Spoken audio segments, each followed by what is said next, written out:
Good morning, afternoon, or evening, everybody, and welcome to Pangolin, the Conservation Podcast, the show dedicated to exploring and amplifying the world's underappreciated conservation stories.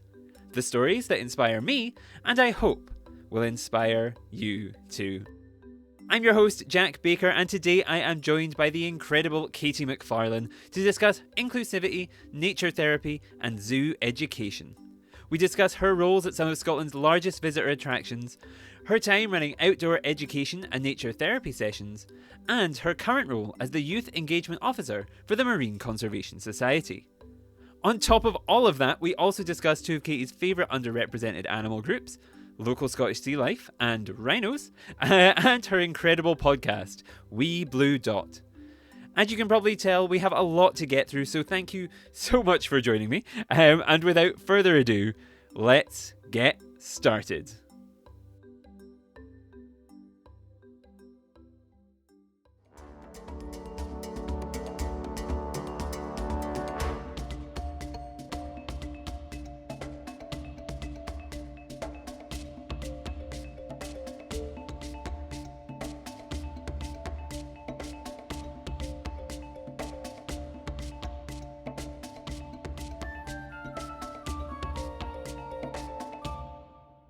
Welcome back to the show. I am now joined by the fantastic Katie Macfarlane. She is the Youth Engagement Officer for the Marine Conservation Society, and alongside that, she has worked all over the place in conservation. She has a podcast. We have so much to talk about today. So thank you so much for joining me, Katie, for this. Thank you very much. Thanks for having me, Jack. It's great to finally come on and chat to you. Yes, I feel like it was only a matter of time. Because if anyone has not, we'll get to the podcast chat later on. But if anyone's not listened to me on Katie's podcast, Wee Blue Dot, you can also nip over there and listen to that. It was only a matter of time before you ended up here as well. Yeah, no, thanks for returning the favor. Yeah, Yeah. it's cool. Yep. Yes, you couldn't say no. That's basically why you're here. You couldn't say no. Um, Exactly. but yes, thank you for joining us. Um, I know I gave you a very kind of all over the place introduction there because you have done so much. But I wondered, just to get us started, could you introduce yourself to the listeners and maybe give a more eloquent introduction than what I gave of you? Because you probably know your career and everything you've done a lot better than I did. So how would you introduce yourself? Yeah, cool. No worries. Thank you. Yeah, so as you said, I'm the Youth Engagement Officer with the Marine Conservation Society. Mhm. So I just started that role about 4 months ago, so it's quite recent. But I've got a bit of a varied background. It's safe to say that we can delve into. I originally studied archaeology at the Mhm. University of Edinburgh, and I got to travel to loads of really cool excavations all over Europe and do loads of fun practical work. And then I worked in museums for a few years. And then after that, I kind of decided to get into wildlife conservation instead of historical conservation. So I got to go and complete a postgraduate diploma in Mauritius, which was a terrible 6 months. It was living in paradise.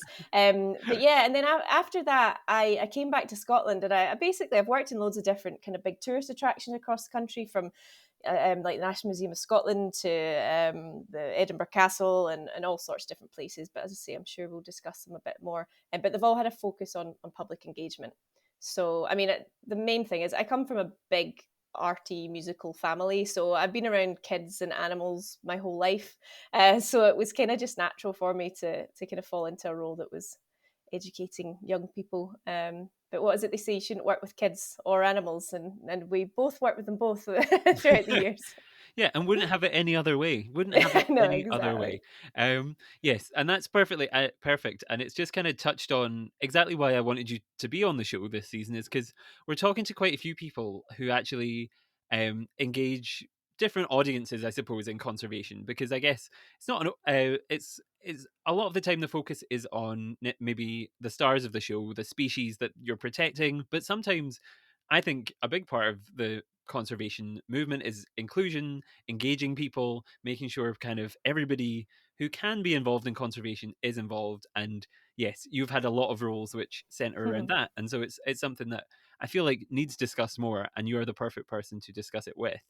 Um, but to get us started, before we get on to that, I feel like I have to go back and ask why how did you make the jump from archaeology to conserving living things, animals, or wanting to do that sort of educational work? Where did that switch happen in your brain? Yeah, you hit the nail on the head there. Yeah, I think, well, to me, it's all kind of interlinked. I Hmm. don't know a stereotyping, but in my experience, people tend to think of archaeology and they think of, like, I don't know, the Greeks, the Romans, Time Team. If you're not from the UK, that's a archaeology program that used to be on the telly. Or the other end of the spectrum, they'll think of like Indiana Jones or something like that. And while archaeology is kind of a mixture of all of those things, um, it's so much more to me. It's literally the study of the human species. So that Hmm. includes their history and the environment in which they lived. And as much as I love all archaeology and all historical conservation, early human evolution was kind Hmm. of my main interest from quite a young age. It's just people like us have been walking the earth for 200,000 years. So like just that in itself is really interesting to me. Hmm. So while I was at uni, even though I did study, the most recent thing I studied were the Romans. So that's modern to me. And that was amazing. I had loads of great fun. I worked in Pompeii. I worked on Hadrian's Wall. I got to do loads of amazing things. But I quickly realized my passion was the study of early humans and the animals that kind of lived round about them. So my undergrad dissertation was about, well, what was the title? It was the reliability of Franco-Cantabrian cave art in reconstructing upper Paleolithic animals, or something like that. So basically, I was going to France and Spain and looking at cave paintings in caves and seeing if they were realistic, basically, compared to the animals that lived at that time. So for me, it was just really cool to think of, like, these people back then actually depicted, drew, or painted these creatures that they were seeing, and some of them are very kind of artistic and some of them look very childlike, but some of them are really, really realistic, like some of the sketches and the drawings.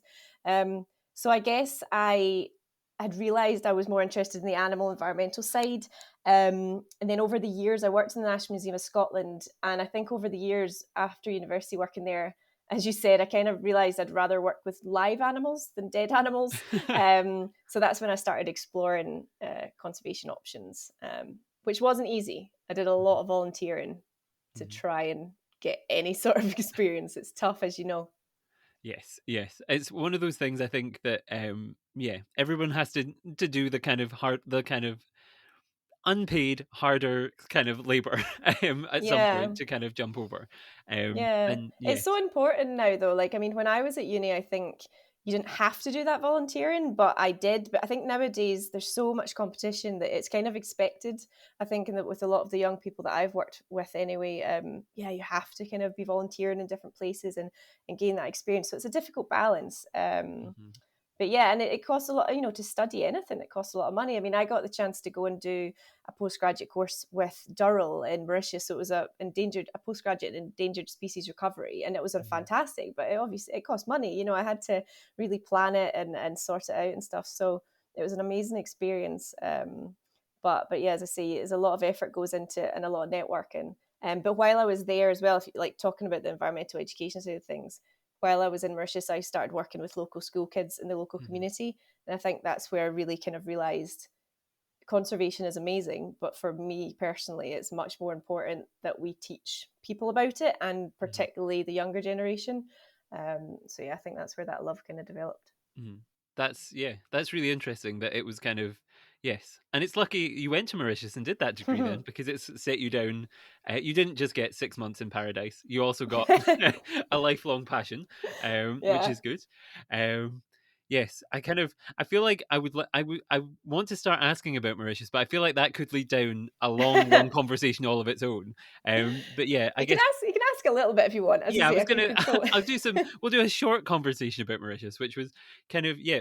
What was the degree? Was it specifically conservation, or was it conservation education you went to do? What is it like to study in Mauritius? As someone who went, I'm from Fife and went to St Andrews to study, so didn't make it even outside of my local county. What is it like to go somewhere else and study and do these things? Yeah, I mean, yeah, exact same here. Like, I'm from Ayrshire, and it was not the kind of thing that would have been easily affordable for me personally growing up. Mhm. But I really, as I say, I worked hard to get there. But yeah, it was run by Durrell Conservation Trust, which is Jersey Zoo basically, and Mhm. Gerald Durrell, who's kind of world famous. So they've worked in Mauritius for decades, And it was conservation. Yeah, it was conservation. I joke saying I lived in paradise. It was amazing. It was beautiful. But we worked with the Mauritian Wildlife Foundation. You'd spend a week or two at a time on these remote camps all over the island, which were, no electricity, sometimes no toilets. It was proper conservation work. And I got to work on Round Island, which is off the north of Mauritius. It's like one of the most remote places ever. And yeah, complete basically conservation work. So I was kind of monitoring different species, carrying out all the mundane tasks that are involved in conservation. And yeah, I got very fit and very tan, but it was hard work. I chose to focus on the education side of things. A lot of the people I was with were kind of scientific conservation focused, so I stood out a little bit, but that was cool. That was really good. Yeah. That's amazing, and I think it's really interesting to me, I suppose, and seeing all the photos that you've posted on. For listeners, we know each other from before recording, so when I say all the photos that you posted on Facebook and things, it's always really interesting to see all the stuff that you kind of got up to and all that sort of all of the different things that you got to experience. It makes me quite jealous, given that my master's took place during a pandemic, so didn't get to go you're anywhere. you're still young, Jack. You got loads of time. I'm still youth. I'm still the person you're supposed to be You engaging in your are. job. You can. Oh yeah, that's a good point. Yeah. Yeah, I keep seeing the survey that is going up at the moment for the Marine Conservation Society, and it's something cut off at 25, and I'm like, oh, I'm still young. That's I even know. I if know. um, Yeah, we can talk. We can talk about that a bit later, definitely. yeah, that's perfect. You've kept me on track. That perfect. It's almost like you have your own podcast, which we'll discuss more. But yes. So what I was going to ask, before we almost got derailed there, was that when you came back, you continued kind of growing this passion for environmental education, and you ended up working at kind of some of Scotland's biggest conservation and kind of environmental collections. So you worked at Deep Sea World and you worked at Blair Drummond Safari Park. And I wondered, kind of opposed to kind of teaching when you're out in Mauritius, I suppose, what's it like when you come back to the UK? What did you learn? What kind of stuff did you do at those organisations? Yeah, it was definitely a very different climate. No, I came back and I needed a job. I needed any job, but I was lucky enough within the first month or so to get a job at Deep Sea World where we met. And yeah, it was so cool. I mean, it's good and bad. On a rainy day, it was great to be indoors in an aquarium. On a sunny day, you wanted to be outside. But I think for me, the best thing about it really was just all the different people that we met. I mean, that goes with, the public and the young people, but also the staff and the people who work there. There was such a kind of amazingly diverse group of people, particularly at the aquarium, from us as the educators and the aquarists and the divers and everyone that was involved in the business. It was, yeah, I just think it was I really enjoyed my time working at the aquarium. I thought it was really, really cool. And I think it opened up, I learned a lot about the marine world in my time there. It was something I was always interested in, but I'm not actually the best swimmer. I'm not a qualified diver. So for me to actually go into an aquarium, that's my insight into the underwater world. So I think that's so important for me. It's like, it's all fair and well, young people watching something on a screen at home, but if they can actually come into the likes of a zoo or aquarium and see that animal in real life, that is memorable and so much more important. So yeah, I learned a lot about just kind of learned a lot about myself as a educator and how to deliver, because you're talking to groups of people from all over the world, all different age ranges. You have to be aware of how broad your Scottish accent is and things like that. But yeah, it taught me a lot. I think it really boosted my confidence looking back, both of the roles at Blair Drummond and at Deep Sea World, because yeah, you as you know, you're just speaking to the public and speaking to young people all day, every day, which is really rewarding for me on a personal level. I think that was when I think back, and I've spoken to Jodie, who has been on the show, and all these things about this, and it's like one of those things that, while it could be stressful, or like you maybe were jumping from different age groups, or you were doing all sorts of different things, I wouldn't change a lot about the experience, because it was it was so good to be in an environmental education role in an aquarium or in a tourist attraction. Forces you to be good at everything. You need to know everything. You need to kind of be Yeah, quick at adapt. It's really like, it's a great time for growth and kind of yeah, knowing your audience and all sorts of stuff. Like, and especially when you're jumping from like doing a talk from a class of like kids of like age 20 age 20, of 20 kids, and then you're walking out and you're talking to people, an audience of 100, 150 people about seals, of all ages. It's really interesting. I think it really helps to hone the science communication muscles because you have to be jumping Yeah. around. Yeah. I think for me on a personal level, looking back, like I was quite a shy child, believe it or not. And I think looking back, like I'm proud of myself because it's not easy. Like it's not easy presenting to hundreds of people in Hmm. general, particularly if you're standing there with a microphone and live animals that could do anything, you know. So, Hmm. standing talking about sharks or talking about tigers or whatever. But it really helped me develop as well on a professional level because I just had a thought there about BIAZA. So I mean, in the bigger picture, BIAZA is the British Association of Zoos and Aquariums. And while I was at Blair Drummond, which we can talk about later, I became the BIAZA kind of conservation coordinator or education conservation coordinator for Scotland. So my job, a voluntary role where I got all the zoos and aquariums in Scotland to meet up, and then basically kind of went down to London every once in a while and fed back to BIAZA. And that really just the people that you meet, the educators in general are usually quite daft, quite funny, quite outgoing, very good at communicating, obviously. So it was always great fun, and I learned a lot just through all of those people as well as the people I worked with kind of on the ground in the visitor attractions. So, but obviously the animals were the best part, probably. I mean, I love people, but I do like animals Yep. probably a bit more. That's yep. As much as yeah, that was always kind of my thought of like, if there was a fire in this building, would I save my colleagues or some of these animals? And I'm like, I'm going for the animals first, but I'll come back for you once I've got the animals safely out. That's fine. Uh, Yeah, um, I just love watching them though. I yeah. don't even want to like interact necessarily. I just like going into nature, near where I live, just Mhm. watching any sort of animals is just always very soothing to me. Mhm.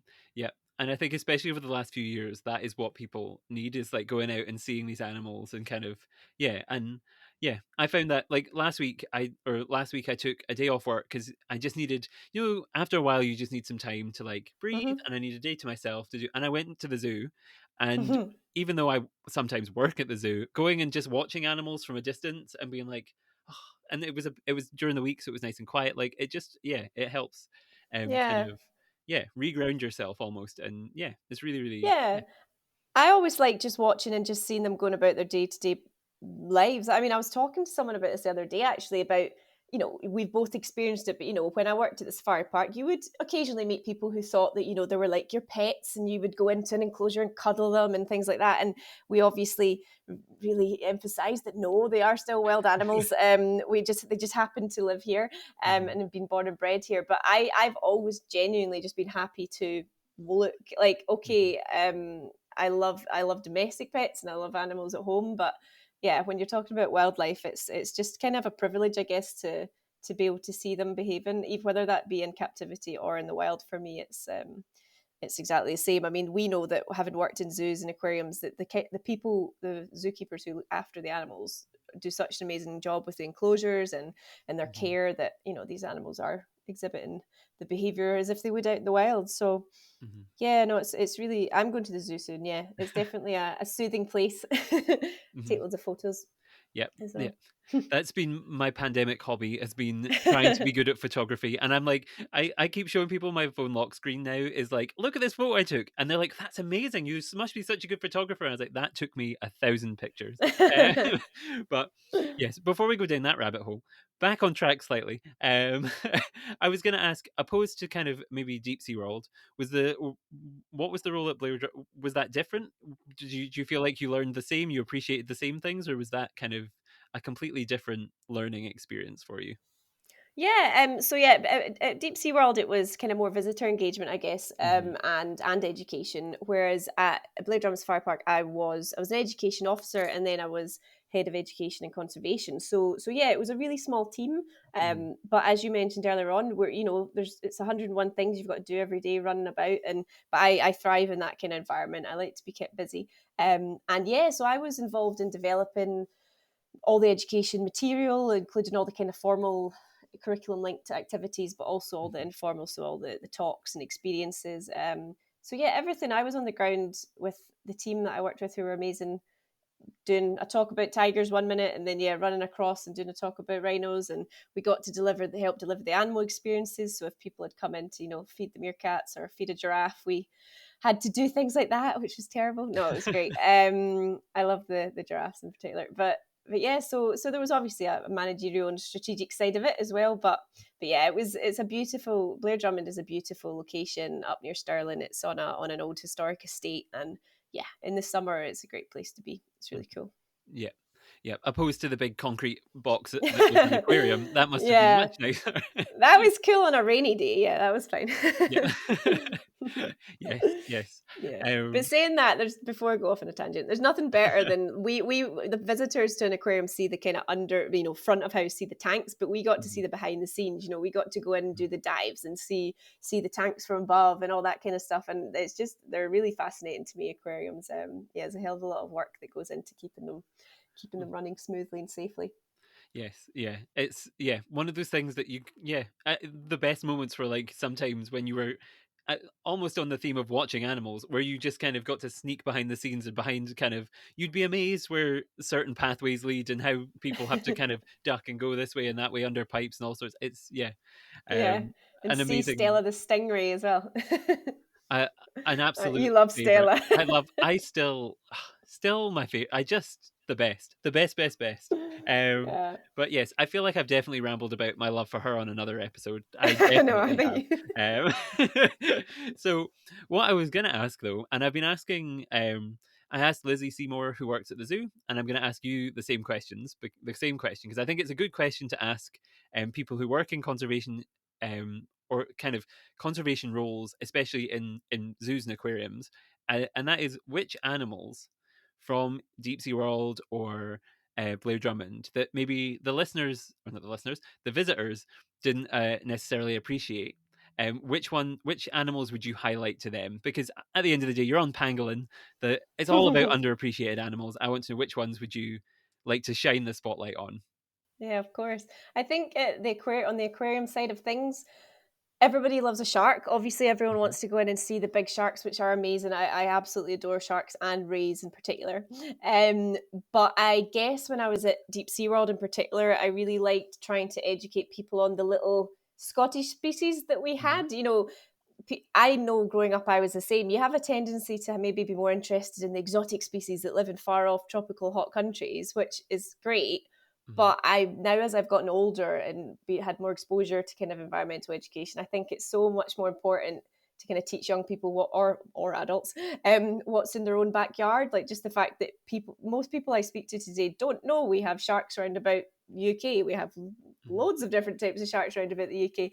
So I did like kind of, they've got a few obviously Scottish species, like, within the aquarium. So I liked even just comparing, the big sand tiger sharks to the little like cat sharks or dogfish, and just saying, yeah, these, and then talking about mermaids' purses and and different eggshells you might find on the beach and things. So I think it's really important to bring it home. And even though Scottish waters are pretty cold and we don't really go in them very much, there's still an array of amazing sea life. Mhm. So that was at the aquarium. I guess in Blair Drummond, it's obviously a safari park. It's traditionally an African safari park. Mhm. They have all sorts of different things now. Oh, I don't know. I think the rhinos definitely are Mhm. one of my favorite animals in general, or the tortoises. I think I like the rhinos and the tortoises because they're both so prehistoric. Mhm. But I think for me, like, we used to do the rhino talk every day, and obviously you weren't ever in with the rhinos; it was all protected, and you were a safe distance away from them. But one of them, to Swanee, would come up and you'd be standing there with a microphone and do a talk, and she'd come up and want you to like scratch her bum, and all the public would be laughing at you, or giving them you could give them a mud bath or something to help their skin. And I think, I don't know, rhinos are seen as these big kind of scary things, I think, but they're really just gentle giants. The rhinos they have there are white southern white rhinos, but they're obviously, I think people don't realize that they're white and black rhinos obviously in Africa, Mhm. but they're obviously, there's an Indian or the greater one-horned rhino and Javan and Sumatran rhinos. And again, going back to my past, there also used to be, loads of other species of rhino across the planet, including woolly rhinos in Europe and stuff. So they're genuinely a really prehistoric species. people tend to know that they're really endangered because they're unfortunately being poached for their horn, Mm-hmm. which is believed to have all sort of kind of magical medicinal properties, but it's literally just keratin. So it's the same material as your nails or hair. And people believe if you grind it up, it basically turns into a medicine. But it's yeah, I mean the southern white rhino are doing all right compared to the rest, but the Southeast Asian species are struggling quite a lot. But they're also, to put it on a positive note, I mean they're so cute. I mean, if you go and Google Javan and Sumatran rhinos, particularly the babies, like they are some of the most weird little creatures you'll ever see. So yeah, I would advise anyone listening to go and look up the different rhino species, not just the African ones, because they're such gentle giants, but they're really endangered, so they need everyone's support. Mm-hmm. I think that was the perfect answer, because not only did you highlight a local thing with the aquarium, you also highlighted a more tropical or exotic thing for us because we are Yeah. both based in Scotland. So excellent choices. And yeah, I like how I feel like when you first said rhino, I was like, are rhinos underappreciated? Are they? But then when you went into the details, I was like, aha, I see what this is a good, yeah. Clearly, you've done this talk for many people where you use the famous, perhaps more popular southern white rhino to segue into the smaller, more unusual species. And yeah, really, Yeah, really interesting. And yes, I will second the go and Google those because they are yeah, the exceptionally interesting. Sumatran baby rhino are weird little freaky looking things. Kind of got like fur on them because they live in the rainforest, so they're cool. But I was just quickly going to say, yeah, I've spoken to thousands of people obviously about rhinos and I love them, but people kind of, in my experience, would walk in, look at them, and then walk away because they don't move very fast normally. Mhm. So people want to kind of sometimes be entertained and see something, and I'm like, if you see a rhino running across an enclosure outside, it is fast and it is cool. Like I think it was just I guess our job was to capture people and draw Mhm. them in, and then we in turn got them to support conservation projects and help raise money and stuff. So it's Mhm. just all about catching their attention, isn't it, really? Yes, yes. And I like how I can't relate to that experience at all because I am like the type of person who will stand and look at an animal sitting perfectly still for about half an hour and being like, this is amazing. It's just sitting there. Isn't that amazing? And my family will be around me. They're the type of people who be like, oh, it sat still, and then they're all like, Yeah. look, it's sitting.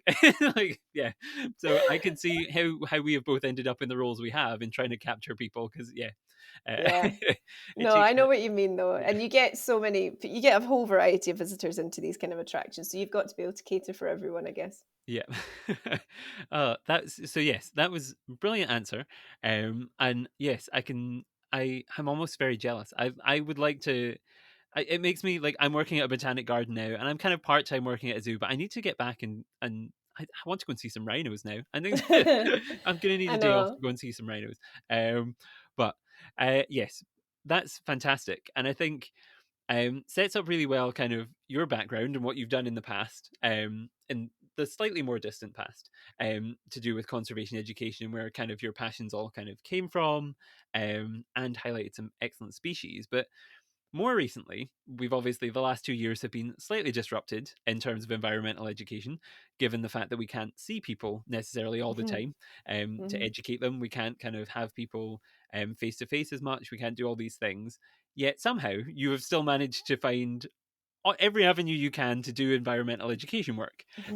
So not only do you have a podcast, which we'll talk about in a little while, but also you've been working with a couple of different organizations, Camphill, Blair Drummond, and FABB, which I believe you mentioned one or both of them already, but we can talk about them a bit more now. I wondered if you could tell the listeners just a little bit about what it is you've been doing the last couple of years with these two organizations and what kind of role it is that you've been kind of yeah doing. Yeah. Yeah, I mean, even before COVID started, I moved into the role at Camphill Blair Drummond, and I've always had a personal interest and passion, in particular, for working with young people and adults with disabilities and all sorts of Mhm. different health conditions. Throughout my life, when I was younger, I volunteered for the Royal Hospital for Sick Children in Edinburgh and all sorts of charities because it's just really rewarding and it's really educational personally. So I moved into that kind of work in a kind of nature therapy side of things. Mm-hmm. So Camphill Blair Drummond, for example, is actually next to Blair Drummond Fire Park, and it's a residential community for adults with like complex needs. So Camphill is a worldwide movement. There are Camphills all over the world, and the idea is it's providing a kind of home away from home for young adults with disabilities. It's a community, it builds community, and they get a chance to kind of reach their full potential. And a big part of that, in many of them, is the outdoor kind of workshops. So I was working with young adults with all sorts of different varieties of learning disabilities and needs. And I was helping run, we had animals, so we had domestic animals, obviously, like pigs and sheep and rabbits and things. And we also had a few gardens. So we had a kitchen garden where they could learn how to grow their own vegetables and take that back home to cook. So I really just kind of, I don't know, I really found this new love for the nature therapy side of it, because I think growing up, I've always been in nature, and I hadn't really thought about it to that point. But Mm-hmm. now, as I've gotten older, I realize like how good it is for me physically and mentally to just be in nature. Like, we're both joking, talking about watching animals, but also we both probably feel the same if we go to the beach or if we go to the forest or any time spent in nature. Even if it is torrential rain, if you have the right clothes on, you know, you can still have a cool time.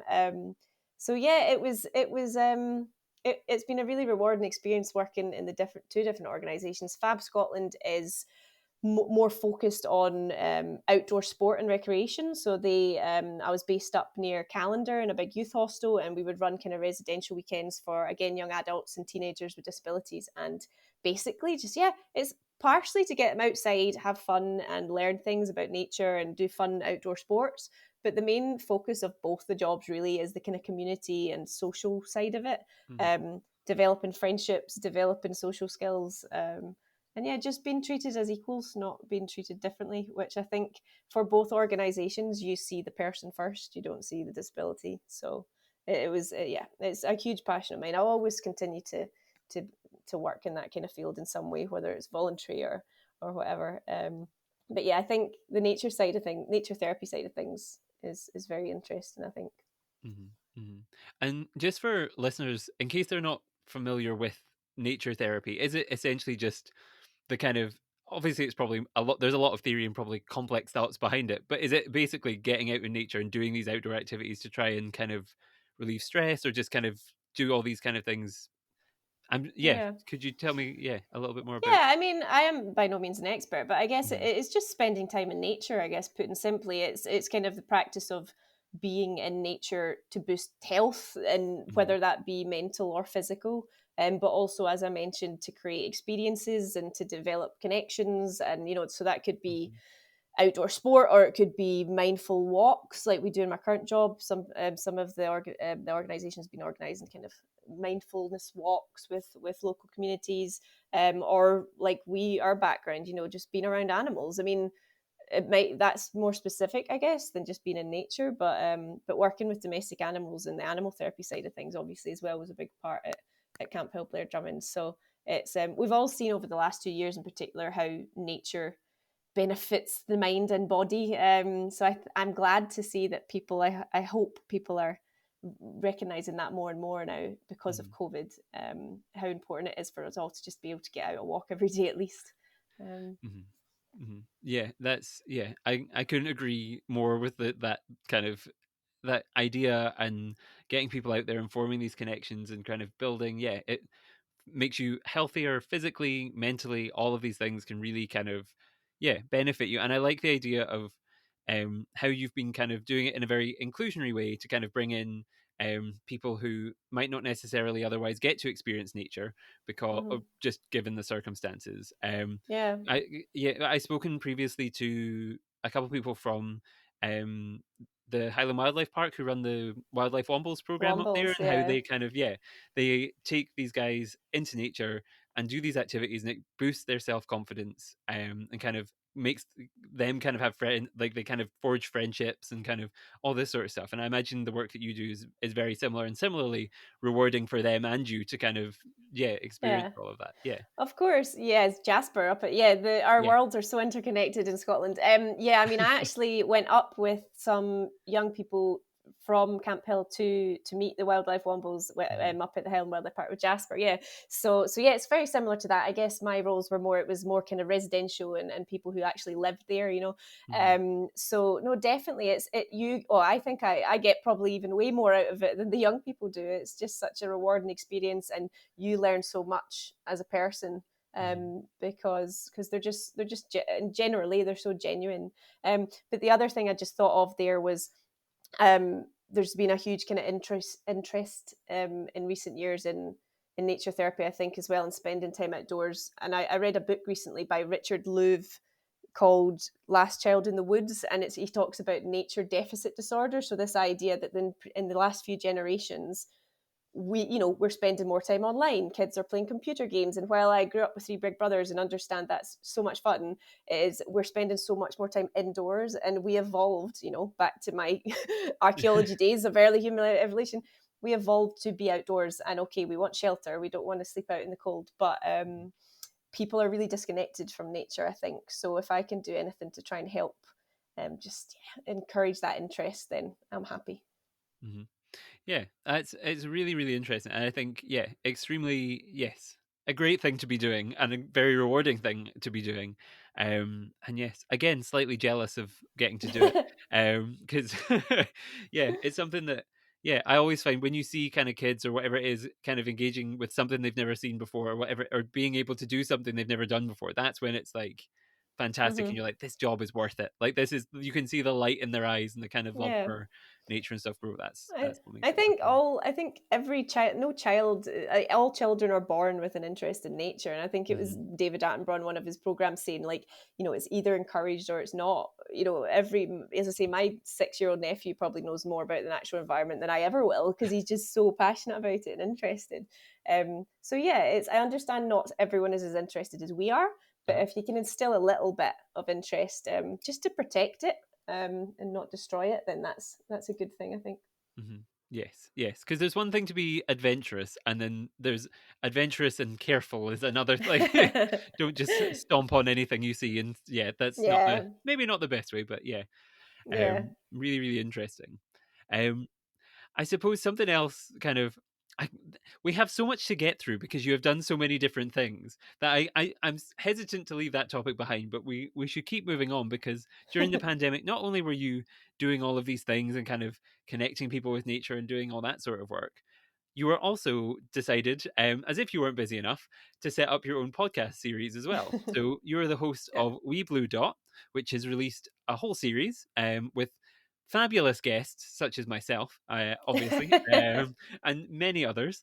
So I was wondering, could you tell the listeners a little bit about We Blue Dot and what inspired it? What made you want to do this? Yeah, sure.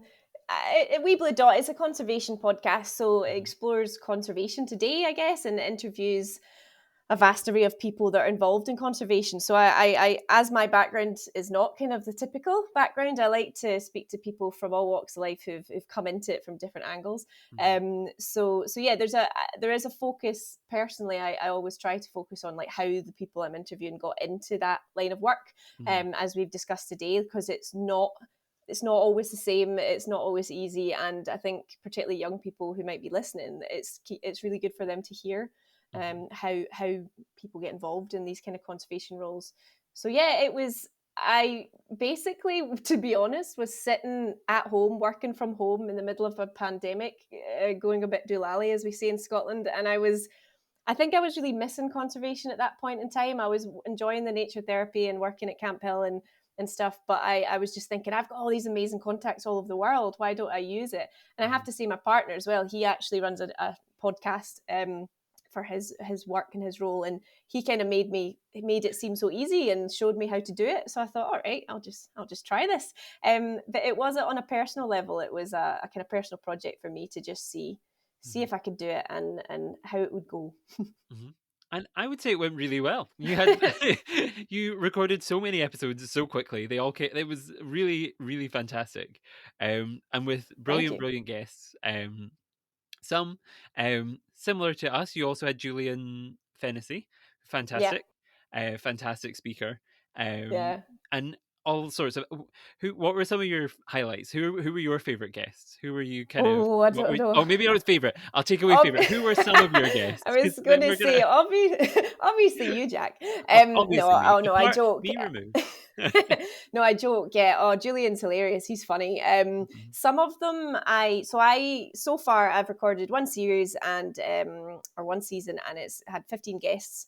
mhm, And as you say, I did it very quickly. I got very into it. But once you get rolling, as you know, it's cool, and it kept me entertained throughout lockdown. But mhm, I knew some of the people already, so I started with them. So like there's Vikash Tataya, who's the director of the Mauritian Wildlife Foundation, who I've obviously worked with years ago, and mhm, or there was Lee Morris, who's the Manx Wildlife Trust director, and I used to work with him in Scotland a long time ago. So there were some contacts I already knew. So we've got a variety on it. It's I've interviewed David Field from RZSS, so Edinburgh mhm, Zoo and the Highland Wildlife Park, and also Five Sisters Zoo in Scotland.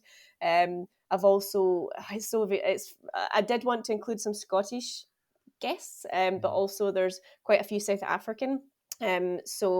Like we worked with, I interviewed Cormac Price, who's working at the university in South Africa, and he's focusing on studying species of snake, so the black mamba in particular. He's really interesting to talk to. He's got a really interesting background as well.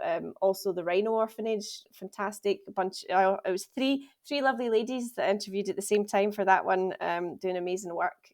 Obviously working with poor little orphan rhinos, and that's a favorite of mine, as I've said. So mhm, so that was a personal favorite, probably, if I'm honest. But also just like so many cool people. The Association of Game Rangers in Africa, obviously yourself. It was so interesting to learn about your route in and how you developed it. Also, what else? The Hebridean Whale and Dolphin Trust coming back to Scotland, talking about sea life off of the west coast of Scotland and red squirrels. And I did have one episode about kind of education. So there's APRS with Jo, who's one of the guests towards the end. She's talking about conservation education and kind of why it's so important to not just teach the younger generation or the current generation about it, but inspire action. mhm, There's a lot. She talks about how there's a lot of talk about what they can do in the future, what the younger generation could do in the future, whereas in fact she's like, they should be doing it right now. Young people can actually make a difference. Whether it's a 5-year-old or a 25-year-old, everyone can play their part, and you can start somewhere. Um, mhm. so yeah, it was a good bunch so far. Yep. Yes, yes. And there's a couple on there that I'm like, "Oh, I'm gonna have to leave it a while before I ask them to be on. Otherwise, she's gonna think I've stolen all her guests." But there's a couple on there where I'm like, I'd like to speak to. Especially I feel like having worked at Edinburgh Zoo, I'd love to speak to David. So David, if you're listening, please Oh, email it's me. cool. I just reached out. I mean, this is the thing. I'm maybe just a bit cheeky, but I just emailed loads of people. Like, if you don't ask, you don't get, as my gran Mhm, used to say. No, David's cool. And you have to just reach out, because mhm, people will either say yes or they'll say no. But at the end of the day, we're both in our podcast, we're both advertising their cause and trying to get support. So it's only going to be a good thing. And mhm, obviously, I made sure and like linked it in with obviously their website and the ways that people listening at home could support them and donate and things like that. mhm. So yeah, lots and lots of potential to really make a difference, even if you're just sitting in your house at home recording.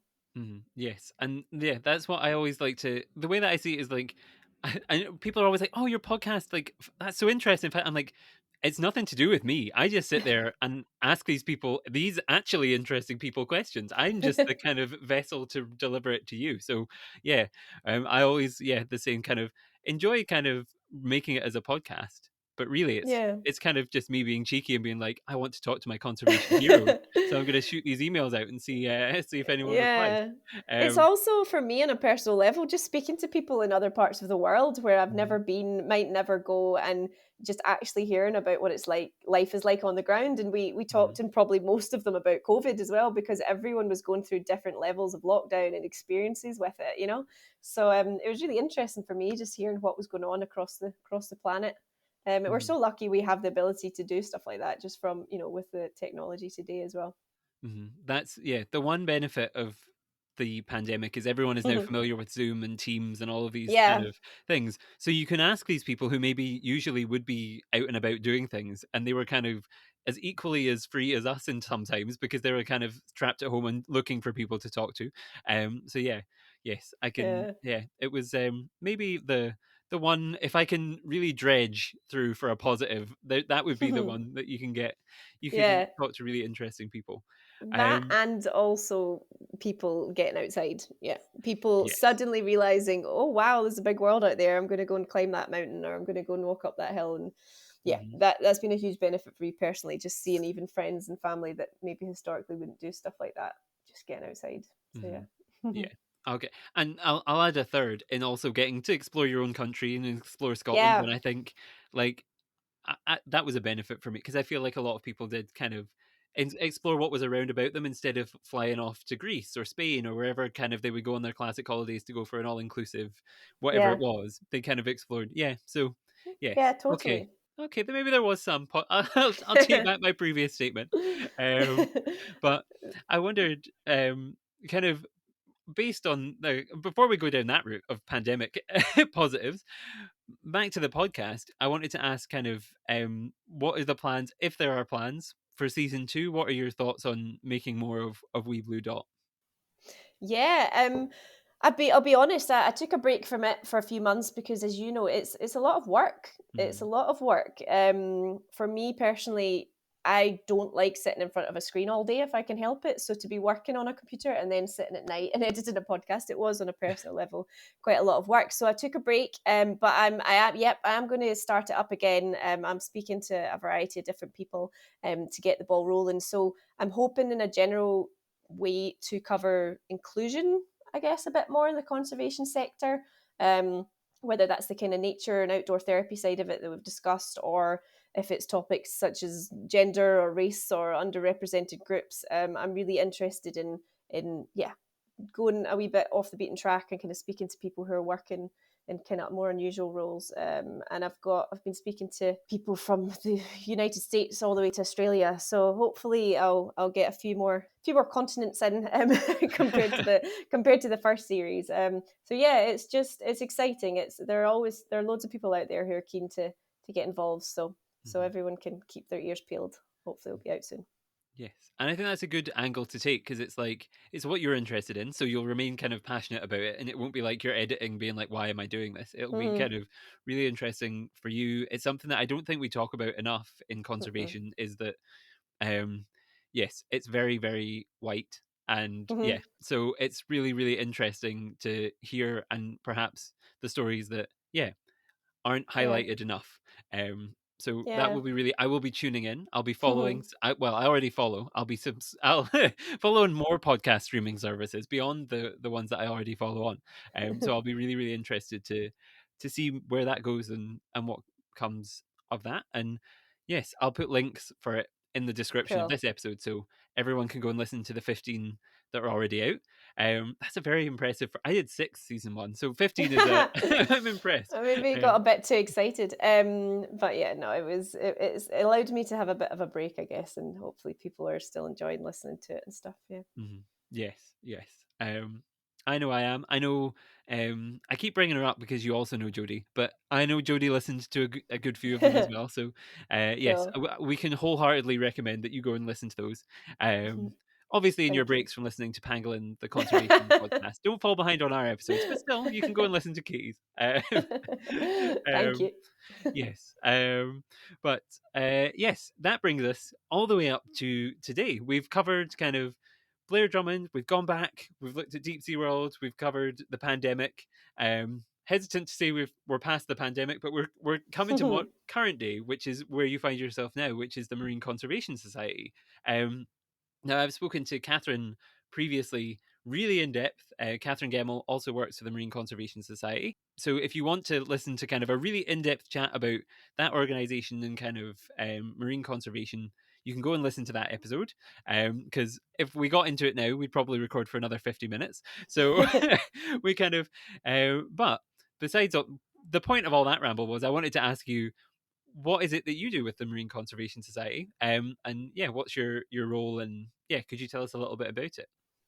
Yeah, sure. As I say, I just started a few months ago, so I'm still Mhm. kind of getting to know the organization. But Marine Conservation Society, for anyone who doesn't know, is a UK organisation that kind of does what it says on the tin. It's obviously the Marine Conservation Society, so it works across the UK. There's about 100 staff, all spread out all over the place, in all sorts of different kind of departments and amazing teams. So I mean, everything. There's obviously the conservationists on the ground. We also work in UK overseas territories as well, so in the Caribbean and stuff, a bit more tropical. But we've got an amazing team of people, and I think that's one of the things I was going to say is like it's an organisation that is really human focused in a way. It's the people that make it. You know, whether that be the staff from the Clean Seas team or the scientific side of things to the fundraising and marketing, but also I'm part of the education team. And we also work closely with the volunteer and engagement teams and the citizen science teams. So a huge amount of Marine Conservation Society's work relies heavily on volunteers who complete citizen science beach surveys and amazing education work all over the UK. So if people are interested in volunteering and getting involved, they can go and look at the website, and they can get in touch. But it's a very, as I say, if we couldn't do it without all the different volunteers. And my role is youth engagement officer, so it's a really exciting time. It's a brand new role, as part of the education team. So we have an education officer who's the kind of formal side, so the schools and the more curriculum linked stuff. And my role is basically the more informal. So it's working with youth groups and young people from 5 to 25-year-olds, and it's across the whole of the UK. So it's quite a big job. But it's also really exciting. And we've got a strategy in place, and I'm going to kind of strategically try and develop youth voices across the whole of the organisation, let's just say. So we're currently, we've just posted recently, we're looking for a youth ocean network so that's young people between 13 to 25, but we're particularly at the moment looking for 13 to 17-year-olds, if anyone's listening, who are going to come on board and kind of communicate with us on a regular basis, because who better to represent young people than young people themselves? So we want to hear from them, hear their opinions. I want a whole variety of young people from all walks of life to be involved in that. So yeah, there's lots of plans afoot. I'm obviously working from home up in Scotland, but I'm getting out and about when I can to see groups and do beach cleans and stuff like that. So yeah, it's a really exciting time, and hopefully it'll develop more in the year to come. Mm. That's really interesting. And yes, I think again, inclusion, which can only make conservation better. The more people you include, the more representative it becomes and the better it becomes. So I think Yeah, a really important role. And yeah, I think hopefully you'll get the 13 to 17-year-olds. If you're listening, yeah. 13 to 17-year-olds, contact Katie, and the Marine Conservation Society. They would happily hear from you. And yeah, I think youth, it's something that I don't know. I didn't think about necessarily youth representation in conservation because until kind of I went to Chester Zoo last year to their youth symposium and heard from all of these young people and what conservation meant to them and all of the impact that it had. And like, even though I was a young person who was in conservation and still technically am, I'm going to point that out, still very young. Um, it's something that I didn't necessarily always think about. Because you just don't, maybe when you're in it as yourself, you don't think about it. But Mhm. it's a really interesting thing, and I think an important thing. The more that I think about it, the more important I think it is. So it's good Yeah. that there's someone like you in the organization to push these voices. Yeah, no, definitely. It shows that, as an organisation, you know, what direction they're wanting to go in, and also in recent years, you know, youth voices have been heightened because of people like Greta and all these amazing people all over the world who have been getting involved in environmental kind of movements.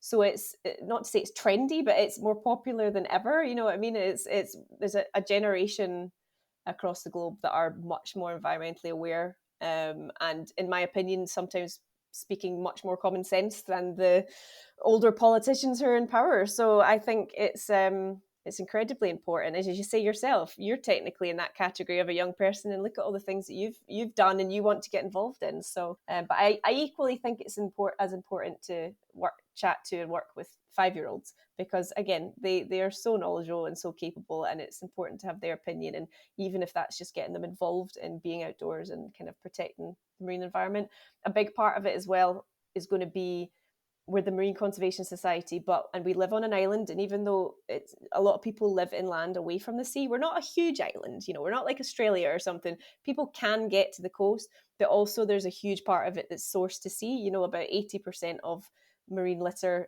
originates from land. So there's a big part of my role is going to be kind of trying to get in touch with inland communities, and just kind of in the bigger picture portray that image of it's one, we say ocean, not oceans, which I'm sure Catherine's probably said before, because at the end of the day it's one big ocean. It's not loads of different oceans in different parts of the planet. It's one big ocean. It's all connected. So stuff that we do here in Scotland can impact people on the other side of the planet. So it's an interesting time, yeah, and it's exciting to see where it will go. Yeah, and I think and yes, inland communities is a really interesting thing, because I suppose I live not far from the I could probably drive and be at a beach in about 20 minutes, be at a fairly nice, go down to the sea, see it. But sometimes even I this weekend felt like I had to go to the sea because I felt so disconnected from just the nature and being down there, and I'm not that far away from it. So Yeah. to target these kind of communities that are even further away from it is really interesting, and it will be interesting to see kind of how that turns out and what the success stories are from that.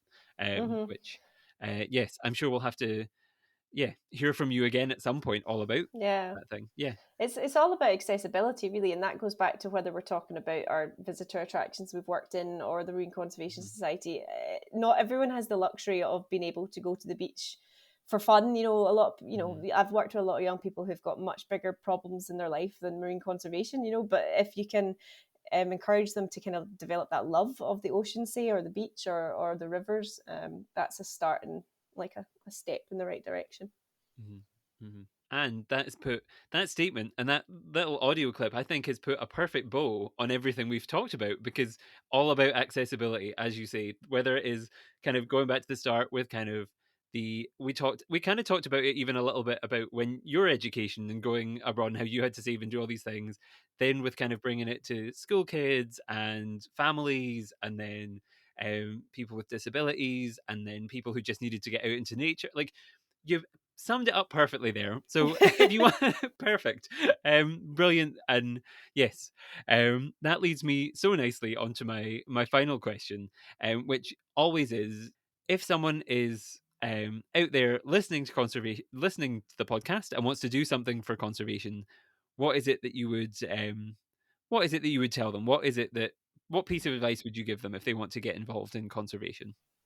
I think if it's in a career level, like if people listening want to work in conservation, I think my advice would be network. It's not that easy. I realize that, and not everyone's maybe as confident as I am. I have been at points of just going up and talking to people, but don't be afraid to approach someone at a conference or call someone or email someone. Some of the best experiences I've had have just been because I've reached out to someone, and as I say, the worst thing that will happen is they'll say, oh no, I can't do that, but they might point you in the right direction. And also it just opens up opportunities to meeting people and in the field already, and definitely obviously volunteer anywhere that's to do with animals. If you want to volunteer, if you want to work in the conservation industry, even if it's a pet shop or a rescue centre or a zoo or whatever. On a personal level, I would say, what can people do for conservation? I'd say reach out to local organisations and charities. I'm obviously all up for supporting organisations all over the world, but I sometimes feel there's a tendency in Britain of trying to protect animals that are in far off places, which is amazing, but there's so much going on in Britain or in Scotland in particular, say for me, that is worth protecting and is going on in your own backyard. So, you don't have to move mountains and travel the world. You can, or be the best at doing it all. You can just get in touch with a local charity. You could volunteer with them. You could just donate or become a member. Or even if it's just like sharing it, telling your friends or retweeting something, spreading the word really makes a difference to these kind of particularly smaller charities. So I would say just try and support as many local charities as you possibly can, and stay positive. I hope I don't sound negative, but I do try and generally stay positive. There is a lot of doom and gloom around conservation, but it's better to light one candle than curse the darkness. That's what I always say. You've got to keep moving forward, and there's always always some sort of hope. I love that. That's a great phrase, and yeah, I love that. I don't know. I'd never heard that before, but I really really like that. Um, yes, and yeah, Thank you. It's not mine. I stole it I from was gonna somewhere. I say, don't know where I heard it, but yeah, trademark it now and just hope for the best. It'll be yeah. fine. But no, that's perfect and a great bit of great bits of advice on both counts. Um, and I guess if people want more great advice and want to follow what you're doing and all of these things that we've talked about, because there was a lot, where would you recommend they go to keep up to date with you and what you're up to, or the podcast, or any of the numerous things that we've talked about? Where would you recommend they go? Yeah, I'm totally always happy to chat to anyone, whether it's about the podcast or about career advice or to help to give me tips on how I can develop my career, anything. So you could find me. I mean, the best way is just follow the podcast. So it's Wee Blue Dot. You can find it on Facebook, Instagram, Twitter, and LinkedIn. And then yeah, just send a message if you want to get in touch. But I'll share all that with you, Jack, so you can hopefully post it with the podcast as well. Yes, I'll post it all in the description for the episode and tag you in all of the posts so people can come and find out more and follow Wee Blue Dot and find out all these things. And yes, you stole my little speech of like you can find us on Twitter, LinkedIn, and all these things. That's what I say. But yes, that brings us nicely to the end of the episode. Um, all that kind of remains, I guess, now is for me to wrap up. And so there's not an echo in here. You're gonna hear the exact same thing. That if you'd like to keep up to date with Pangolin, the conservation podcast, you can find us on Twitter, Facebook, LinkedIn, Instagram, all of the different platforms. You can find us at Pangolin Podcast. You can also follow us on your podcast streaming service of choice. We're on Apple Podcasts, Google Podcasts, Spotify. Well, you're listening to this somewhere. So we're on whatever you're listening to this on. Subscribe to us there. Rate us if you really like us. And yeah, that's kind of all that was left for me to say. So, yes, thank you so much, Katie, for joining me today. Thank you, all of the listeners. And yes, goodbye. Cool.